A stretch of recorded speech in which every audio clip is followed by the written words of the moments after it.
이곳은 중국 어느 한 공원의 소개팅 광장. 자신이 원하는 조건의 짝을 만나기 위해 수많은 이성이 삼삼오오 모여 있습니다.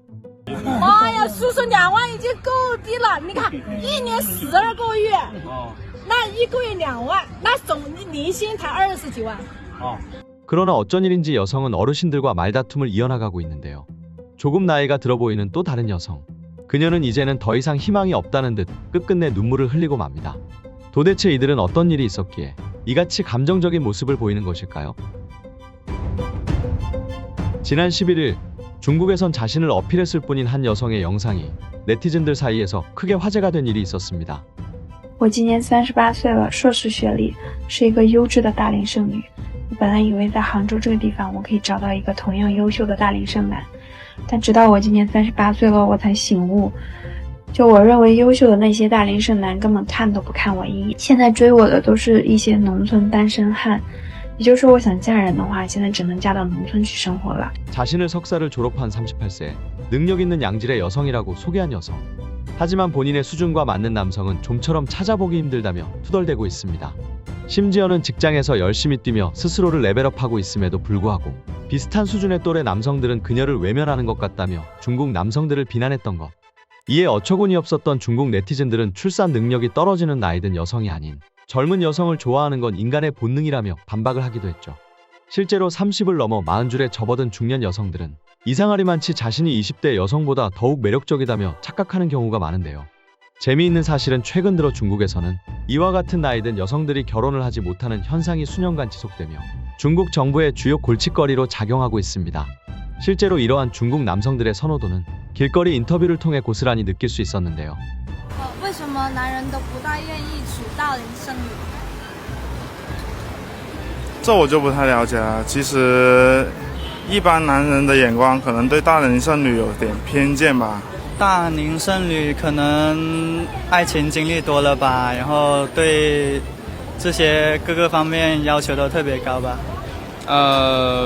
大龄剩女都比较挑剔吧。然后其实如果我有钱的话，我干嘛要选他们呢？比我小的不好吗？ 중국 남성들은 이성을 볼 때 하나같이 나이를 가장 중요한 요소로 꼽은 것이었죠. 이는 인구가 부족한 농촌 지역보다 발 디딜 틈 없이 넘쳐나는 상하이, 베이징 등 중국 주요 도시 내에서 더욱 두드러지는 현상이라고 할 수 있었는데요. 그렇다면 실제 대도시 내 중국 여성들의 이성과는 어떨까? 우리는 베이징 인근의 나쁘지 않은 삶을 사는 여성을 마주한 후 그녀들의 처참한 삶을 조금이나마 추측할 수 있었습니다. 我的要求其实也不是特别高，就1.8米以上，然后长得帅一点，皮肤白一点，得幽默，哪儿人无所谓，但是得有自己的事业，是不是这个要求有点高了？ 정신 나간 소리를 잘도 하는 여성. 他特别喜欢 Hello Kitty， 家里有上万套 PT 周边，父母把他当公主一样宠大。 취미로 골프를 배우고 있습니다. 但父母给他介绍的音乐老师，他觉得对方个子太矮，不喜欢。参加的相亲局越多，反而觉得越失望。他感觉现在的男人质量是越来越差了。心态就很像你期待哇，下面我会不会碰到一个好的，结果发现你会觉得一波还没不如一波。 참다 못해 정신 못 차리는 여성을 위해 한 소리 하는 부모. 我的观点呢是，你在要求别人的时候，一定要对自己提出相同的要求。我要求人家长得很漂亮，我也挺漂亮的呀。你要求人家很有钱，我觉得你要求我也人家很有挺努力的呀。学识，我觉得我挺好的呀。那就是要有一个比较正确的观点，是吧？ 여성이 자꾸 헛소리만 늘어놓으니 일침을 가하는 여성의 아버지. 하지만 그녀는 들을 생각이 없습니다. 베이징이라는 지역의 특수성을 고려해 보았을 때 상당히 부유한 축에 속한다고 할 수 있습니다. 하지만 수많은 남성들은 하나같이 그녀를 거들떠도 보지 않았죠. 그럼에도 불구하고 그녀는 본인의 수준에 맞지 않는 옷을 억지로 입으려는 듯 마치 드라마에나 나올 법한 완벽한 남성이 갑작스레 다가와 자신을 돌보아줄 것처럼 어처구니 없는 요구 조건을 희망하고 있던 것이었죠. 이에 대해 한중국 네티즌은 두 번째 여성의 경우 아버지는 현실을 직시하고 있지만 자녀가 상처받을까 싶어 애둘러 돌려 말하기도 하는 모습을 보니 딸이 알아서 잘하기만 하면 결과가 나쁘지 않을지도 모르겠다며 현실을 직시하지 못하는 여성으로 인해 피해를 보는 그녀의 부모를 향한 안타까움을 표하기도 했습니다. 더욱 황당한 사실은 이러한 여성들을 향해 충고라도 한다면 되려 화를 내며 충고를 한 이를 향해 분노를 표출하곤 하는데요. 这个收入要8万了，没有2万，是2万，是3万，被他们改成2万的。他们3万我找不到，好多都是我要求高才改成2万的。2万也找不到嘛，也不。妈呀，叔叔2万已经够低了，你看1年12个月，那1个月2万，那总年薪才20几万。你说我们要求他有房有车吧？但是2万我们先买个房子存点钱。 원하는 조건이 너무 높다며 나무라자 인상을 쓰는 여성. 2万都要求都很低不好找。2万，我跟你讲，阿姨，我的这个条件只我都劝他好久了，真的。他们写3万了，我能写低一点行不行？真的。我月薪2K 啊，这么多月是2K。我是说可以年收入20万，达不到？达到。 그녀를 이해시키려 하자 듣기 싫다는 듯 점차 표정이 구겨집니다. 평범한 중국 도시 노동자의 한 달 임금이 4,500위안, 한화 약 90만 원에 못 미친다는 점을 고려해 볼 때 그녀의 요구는 사실상 불가능에 가깝다고 할 수 있습니다. 하지만 이게 무엇이 과한 조건이냐며 되려 중매쟁이에게 인상을 찌푸리며 성질을 내는 여성. 결국 그녀가 어떤 결말을 맞이하게 될지 뻔하다고 할 수 있었죠. 일각에서는 중국 내 노처녀 문제뿐 아니라 노총각 문제도 심각한 것으로 알고 있는데 언론 매체들은 너무 여성만의 사례들을 언급하며 확대 해석하는 것이 아니냐는 의문을 제기하기도 했는데요. 하지만 일반적으로 중국 남성의 경우 괜찮은 여성만 만나면 언제든지 결혼하겠다는 마음을 가지고 있습니다. 반면 여성의 경우 차일이, 집, 자동차 등 과도한 조건을 내세우며 남성과 결혼해주지 않겠다며 강짜를 부리는 경우가 대다수라고 할 수 있었죠. 그렇기에 정부 입장에선 최소한 제압가림은 하는 남성에 비해 집에서 부모와 함께 사는 상황에도 불구하고 이 조건, 저 조건 따져가며 결혼을 안 하겠다는 노처녀들이 더욱 눈엣 가시로 느껴질 수밖에 없던 것이었죠. 이는 실제로 혼인업계 종사자인 전문가의 입을 통해서도 고스란히 느낄 수 있었는데요. 相亲市场，男人可以向下兼容，女人不行，必须得往上嫁，差一点都不行。现在女孩子找对象的思想，你真能让她给整崩溃了。身高、长相、性格、学历、工作、收入、家庭啊，通通都得纳入考虑范围，不能比自己差，也不能比闺蜜她老公差。今天有一个91年的上海姑娘给我打电话啊，问我这里有没有合适对象。我问她要求，她说要求不高，只要能在上海有房、工作稳定、未婚就可以。这话一出，你说你不吓得人肝疼吗？上海一套房子，首付也得几百万，一个男人从20多岁出来毕业，给他15年的时间，不吃不喝，1年几十万才会赚得出来啊！我说这要求太高了，不现实。他说他朋友好多都在上海结婚了啊，南方买的房子，他也想。听完我问他呀，那你现在怎么还没嫁出去呢？他说自己挺后悔的，相亲有个7、8年了，那个时候就一门心思呀，想找个有房子的、有户口的、年薪几十万的，哎，长得还得好看的。基本啊，他看上的看不上他，看上他的他也觉得心里不太痛快。就这样挑挑拣拣，到了30岁着急了呀。曾经啊，这个有个上海有房子、年薪几十万男人喜欢他，但他觉得这个男人啊情商不高，吃饭吧唧嘴，哎，说话声音大等等，就没同意啊。结果这个男的很快就找到结婚对象了，他还在相亲。这不一晃，今年32岁了，朋友的孩子都快上小学了，他就很想找一个合适的对象结婚啊，他也不挑了，说只要有房子能让他定居在上海就可以。我让他介绍一下自己的情况，他说自己在外企做翻译的，工作体面啊，月薪8000左右。听完之后啊，我就问他在上海待了几年了，他说9年了。问他攒了多少钱，他说这物价太贵了啊，房租1个月就要接近1半的工资，每个月都剩不下来啊。但是也存了一些存款，大约有3万多。他说完呢，我很委婉的告诉他，姑娘，你想找的上海有房子、工作稳定、未婚的男士，大概率人家看不上你的，这不现实啊。你可能还需要再降低标准，比如说啊，找离异的，找房子在郊区的。他听了特别不满意啊，觉得是我在嫌弃他，其实他年龄，故意让他找条件不好的。哎呀，咱是很有耐心啊，姑娘，你看，我这有一个98年的姑娘，国企工作，有上海户口，她也想找个上海有房子、工作稳定，而且能接受10岁的年龄差的未婚男士。你觉得这个男士是想认识你，还是想认他呢？他开始情绪有点激动，年轻的不成熟，我稳重啊。哎呀，我是真的很想给他买个镜子照照自己，大白天做梦的不害臊吗？很多来相亲的姑娘们明里啊说没什么要求啊。 현재 중국 내 수많은 남성들은 나이든 노처녀들과 결혼할 바에는 외국인과 결혼하겠다는 분위기가 성행하며 점차 노처녀들이 설 자리를 잃고 있습니다. 어쩌면 이러한 현상은 매년 반복되고 있음에도 앞선 노처녀들과는 달리 자신은 드라마 속에 젊은 재벌 2세와의 결혼에 성공하게 될 것이라 착각하기에 벌어지는 게 아닐까라는 생각이 드는데요. 하지만 그들이 뒤늦은 후회와 함께 한 번만 돌아봐달라 호소해본들 이미 돌이키기는 힘들 것이라는 소식 전해드리며 이만 영상 마치도록 하겠습니다. 중국 남성들의 반란 영상이 재미있으셨다면 구독 눌러주세요. 더욱 재미있는 영상으로 보답하겠습니다. 감사합니다.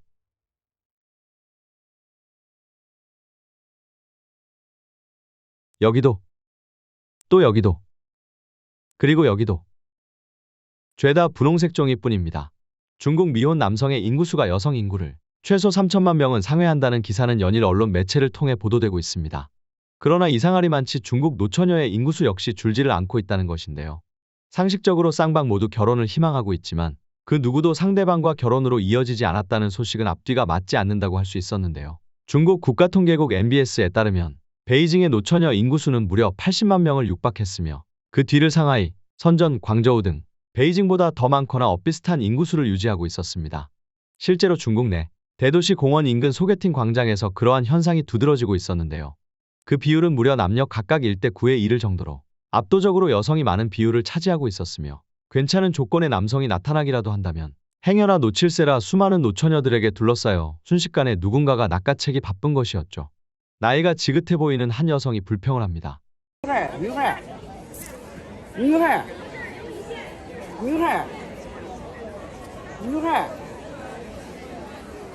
那时候家人这你都是重男轻女，生的男孩都能哪里来知不道？都是女孩，你看嘛，都没有男孩，可叫人愁死。 그녀 역시 괜찮은 사윗감을 찾으러 매일같이 소개팅 광장으로 발걸음을 했습니다. 하지만 괜찮은 남성은커녕 죄다 여성뿐이었기에 이같이 불평불만을 늘어놓을 수밖에 없던 것이었죠. 어쩌다 남성이라도 나타났다 치면 불이 나게 달려가 그들의 조건을 확인합니다. 脑子有病吧！我跟你说，那女的神经病才找你。你月收入4000，你找人家月收入8000，你还得有房有车。几千年来都没人要求你，凭啥要求我们呢？没人要求，我要求，今天都得从我这儿都得要求。那为啥女的2、3千她都可以找男的1、2万，我这反过来4000找8000她都不中呢？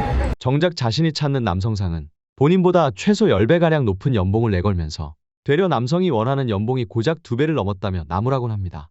이처럼 최근 들어 중국은 결혼시장에서의 여성 인구수가 폭증하는 기현상을 보이고 있습니다. 도대체 왜 이런 현상이 발생하게 된 것일까? 일각에서는 이러한 급격한 성비 차이는 여성들의 과도한 욕심으로 인해 기인한 것 같다는 추측을 하기도 했는데요. 月薪3000的女生为什么要找月薪3万的男生呢？您感觉这些女生凭的是什么呢？因为你想，我月薪3000，但我不能一直都是3000，因为女生在一个家庭当中或者在一个爱情观的当中，她会付出，但是整体的大部分的金钱还是需要男生来花的。反而言之，如果一个男生月薪3000，他凭什么又去追求一个月薪3万的女生呢？是一样的，只不过在爱情中这个经济的比例的问题而已，钱不是问题，对不对？ 그들은 월급 3천 위안 수준의 여성이 3만 위안의 남성을 찾는 현상으로 인해 그들의 뻔뻔함에 질린 남성들이 더 이상 결혼을 해주지 않겠다며 그들을 기피하게 된 게 아니냐는 주장을 내세운 것이었죠. 그러나 그들은 과거서부터 오랫동안 조건을 따지고 있었습니다. 그렇기에 이번 인터뷰 영상은 수많은 중국 여성들에게 보이는 보편적인 특징이지 근래에 들어서 벌어지는 급격한 성비 차이라는 기현상에 대한 직접적인 원인이 될 순 없었죠. 이에 대해 중국 인구 전문가들은 흥미로운 의견을 제시했는데요.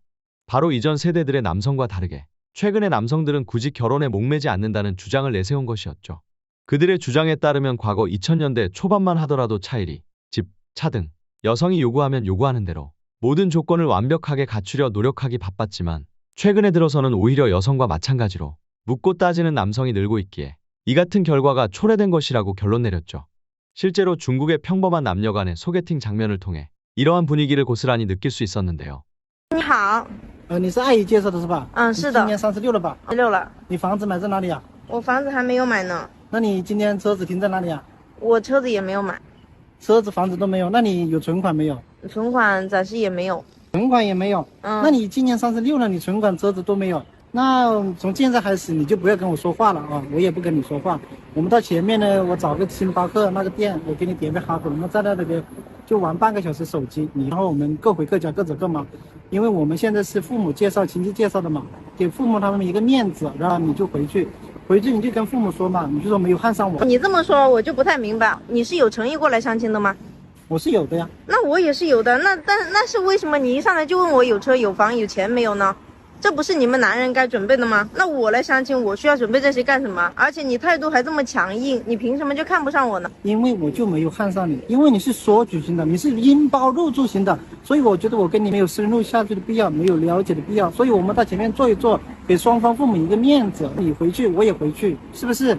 哎，你注意你的说话，你第一次见我面，你怎么知道我是个什么样的人呢？还说我什么拎包入住所举行，那你这是什么意思吗？今年是不是36了嘛？啊，是我36。没有工作没有？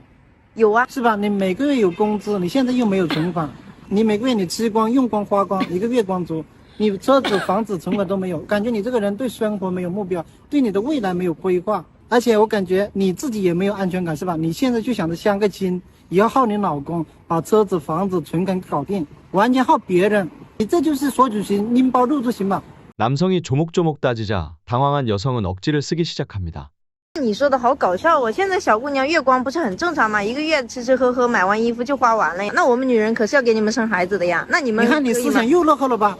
我要生孩子吗？我跟你说，我根本就不会生孩子，根本就不想生孩子，我不要孩子，我跟你在一起了，不要孩子。 남성은 보자마자 통성명부터 하기 전 여성의 금전적인 조건을 따져 묻습니다. 이는 과거 여성이 남성의 금전적인 조건을 따지던 스스로의 모습과 크게 다르지 않았을 것입니다. 당연하게도 젊은 시절 즐길 만한 것들은 다 즐기다. 더 이상 받아주는 이 하나 없자 뒤늦게 괜찮은 남자 하나 물어남은 여생을 편히 보내보려고 소개팅을 나온 그녀였기에 물질적인 조건을 그 어느 하나 갖추지 못할 수밖에 없었죠. 이에 대해 한연의 코칭 전문가는 이러한 의견을 내놓습니다. 屏幕前的小姐妹们，你们找男朋友的时候真的不能既要又要还要。如果这个男朋友赚的挺多的，对你挺好的，你就不能要求他特别帅或者是学历特别高。如果这个男朋友长得帅就是赚得多的话，你就不能要求他对你特别的专一。反正如果你就是长得只有点小漂亮，家里面要么有弟弟，要么父母没有养老保险，这种做着不稳定的工作，你想凭你自己的姿色想攀上特别好的人很难。为啥？因为女人的颜值会随着年龄的增长而贬值。所以我跟你讲就是说，如果你一定要贪心的话，最后大概率什么都是图不着。所以我还是希望姐妹们清醒点。 해당 전문가는 더 늙기 전에 환상에서 깨어나라며 조언을 해주었지만 이미 드라마에 빠져 완벽한 이성이 기다려주고 있을 거라는 착각을 하는 그들이 알아들으리 만무했죠. 이에 대해 한중국 네티즌은 일침을 가하기도 했는데요. 다른 관점에서 보자면 괜찮은 여성 역시 소개팅 시장에서 잘 보이지 않는 게 현실이다. 만약 소개팅 50명이 모두 별로거나 마음에 들지 않는다면 자신을 되돌아봐야 될 가능성이 높다.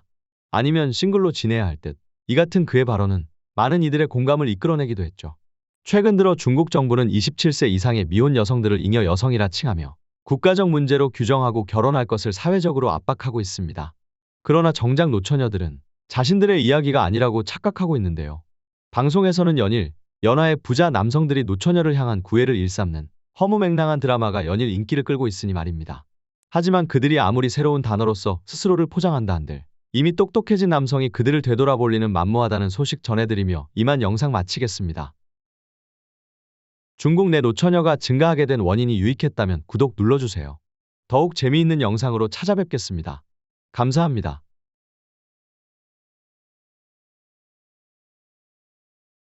我一再跟你们强调不要靠近大龄剩女，要是心脏不好的更不要靠近二婚女，能把你气死。 돌연 남성을 향해 경고하는 한 여성.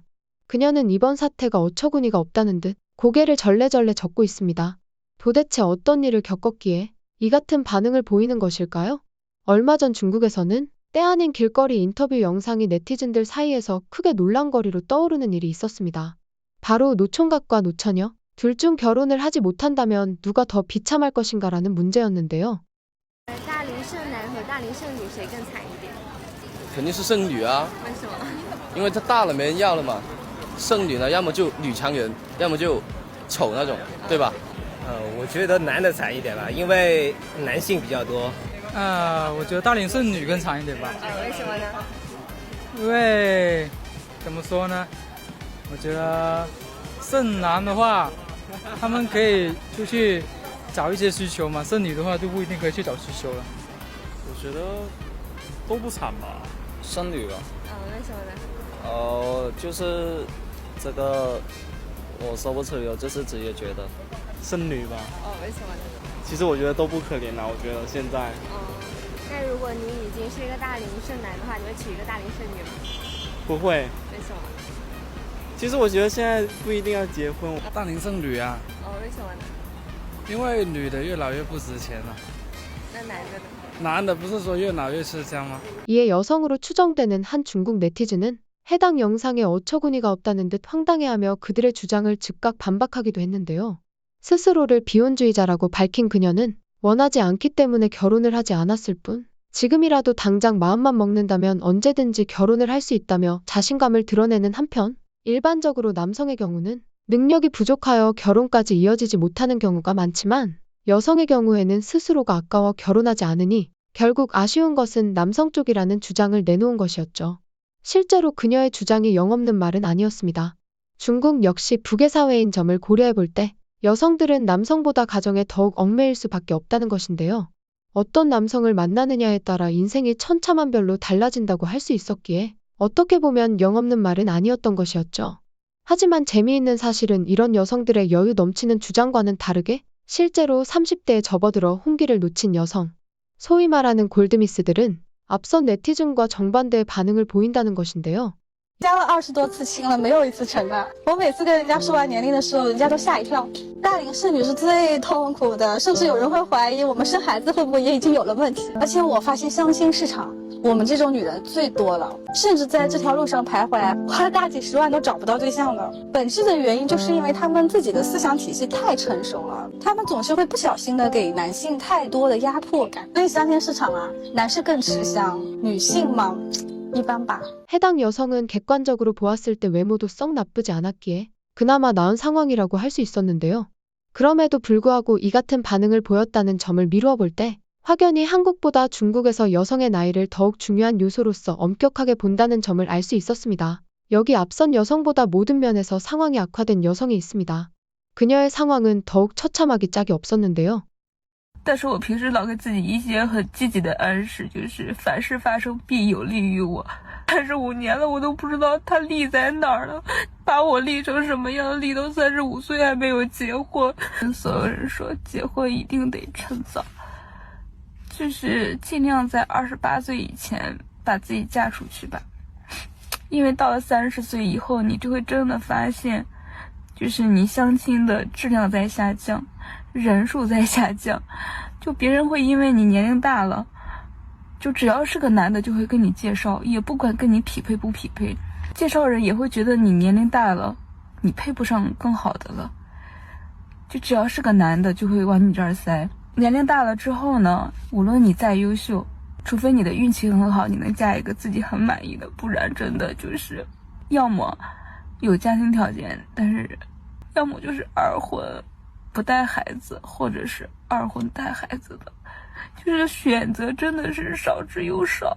有时候我也不知道为什么我会把自己，就是耽搁到这么大的一个年龄。就是我谈恋爱的时候明明也很努力，也很专一，就是按说努力的人应该会更幸运一点啊。可是我没有，我觉得我什么哪儿都不太顺。 35年了，我都不知道他利在哪儿了，把我利成什么样？利到35岁还没有结婚，然后我自己不当回事儿吧，也不行啊，都这么大岁数了，我还是要结婚的。哭一会儿哭。 뒤늦게 눈물로 호소해보지만 마치 상온에 오래 놓여진 콜라와도 같이 그 어느 누구도 그녀를 찾지 않았죠. 문제는 아직 30대 여성의 처참한 삶을 경험해보지 못한 20대 여성들의 경우 여전히 상황 파악을 못한 채 자신만은 다를 것이라 굳게 믿고 있다는 것. 你认为30岁事业有成的男生会娶大龄剩女吗？我觉得会吧，看喜欢真的是就指不定就对上眼了呢。应该会吧，我觉得可能只要喜欢就行。那你觉得女生多少岁才叫大龄剩女？30岁以后吧。30岁。对，我认为。 이미 한국 드라마, 영화 등 각종 매체의 영향으로 눈이 높아질 대로 높아진 여성들. 수년 뒤 이들이 어떤 결말을 맞이하게 될지는 너무나도 뻔했습니다. 결국 이 같은 상황이 반복되는 것을 그 누구보다 가까이 여성들의 후회를 마주해온 한 중매쟁이는 여성도 아닌 오히려 남성을 향해 경고를 하기도 했습니다. 我一再跟你们强调啊，不要靠近大龄剩女，要是心脏不好的，更不要靠近二婚女，能把你气死。刚刚有个女生来找我，她一上来就哭哭啼啼，跟我一阵诉苦，说一个女人带着孩子过日子太难了，还说自己啊是一个受过伤的女人。她说这些啊，其实我都能理解，但是后面就不对劲了。她说啊，我要不是为了找一个人跟我一起分担养孩子的辛苦，我是绝对不会再踏入婚姻了。说现在啊，她挑男人就一个标准，能养活自己和孩子就行，但是坚决不找带孩子的。然后还说自己以后不会再生孩子了，反正以后结婚自己的孩子也会管对方叫爸爸。还有啊，如果男方有学区房，他也会优先考虑，因为自己的孩子也到了上学的年纪。还有更震惊的呢，他第一次结婚是未婚先孕，然后他之前没有办婚礼，也没有给彩礼，人家又说啊，再结婚呀一样都不能落下，美名其约呀，弥补当年的遗憾。哎，你就说这可不可笑吧？这要求你告诉我，人家跟你结婚图啥呢？图你年纪大，还是要图你二婚，要找一个接盘侠？就你这段位啊，许愿池的王八都得叫你一声祖师爷。 해당 여성은 자국 남성들을 향해 나이든 여성을 불쌍히 여겨 그들과 연을 이어간다 하더라도 결국엔 본색을 드러내어 크게 뒤통수를 맞을 것임을 경고한 셈이나 마찬가지였죠. 이 같은 여성들이 스스로의 가치를 제대로 알아보지도 못한 채 남성을 향해 무한한 물질적인 요구를 들이댄다면 이는 곧 스스로를 파멸로 이끌 뿐이라는 소식 전해드리며 이만 영상 마치도록 하겠습니다. 많은 분들의 구독에 힘입어 드디어 92,000 구독자를 달성하게 되었습니다. 정말 감사 인사드립니다. 앞으로 사실에 근거한 더욱 유익한 영상 계속해서 제공하도록 하겠습니다.